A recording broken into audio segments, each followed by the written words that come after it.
What's a question that you hope people would ask you but they don't?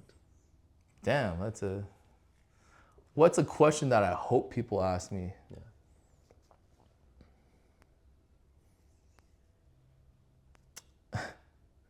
So this might sound kind of,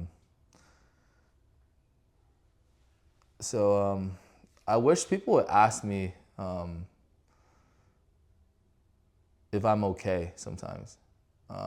Just because, like, I went through a lot with my mental health growing up, and I faced a lot of pressure, and I was dealing with a lot of stress.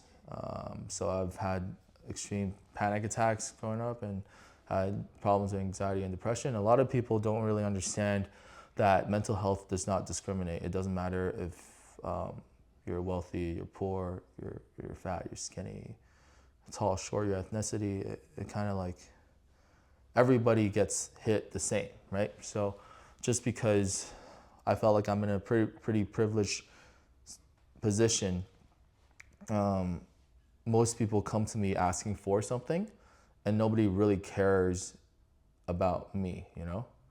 And I've been through some really dark times, and I don't think people come and ask me if I'm okay quite a bit. So that's kind of like a general question about like everybody. I want everybody to be asked that question more, and I want every single one of us to ask our loved ones or our friends or family, or even strangers on the street that you think they're going through something, that question more, because you never know if you can be the person that, you know, kind of pull them off of that cliff. And they might be hanging by a thread. You can lend them a hand that you can pull them up.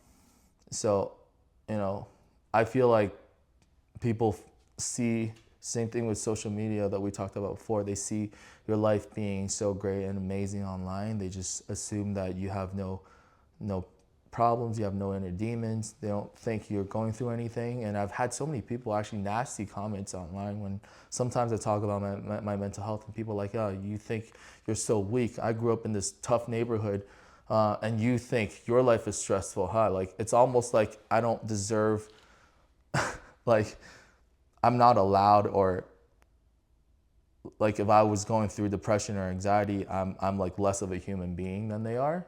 And I don't have the right to be depressed because, you know, I'm in a privileged financial situation, but like your finances is just this very small part of your life, right? So yeah, not to make it kind of depressing, but I've never really had people ask me that question that much.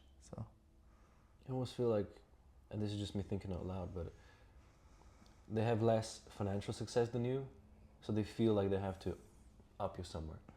And it's like, if I'm doing really, really bad and I hear from you that you're depressed, I think people's natural reaction is almost like, I'll find some way to beat you, some way to be, you know, better than you, even though it means I'm a smaller human being. Because we were driving through Vancouver today, and there's a couple of sections where there's a lot of homeless people. And, you know, in the moment you'd think this guy driving a Ferrari is doing way better than that dude who's homeless. Could be that the mental health situation is 100% around. yeah, and I also say have the self-awareness when it comes to your situation, that a lot of it is really based on the cards that were dealt and luck. Like, I always talk about it with my younger friends that, you know, don't treat even the homeless people with kindness, because I mean, I always see the only difference between me and that guy that's like homeless doing drugs on East Hastings is luck, right? That's the only reason. If I was born into his situation, I'm most likely going to be doing the same thing. But also there are people out there that are in that space that are healthy and trying to help people out that live a very fulfilled life. So you shouldn't be judging them just based on, you know, if you think they're doing drugs or they're living in a very bad area of the city. I don't think any of us are better than any of them just because of where we live or what we drive or what we have.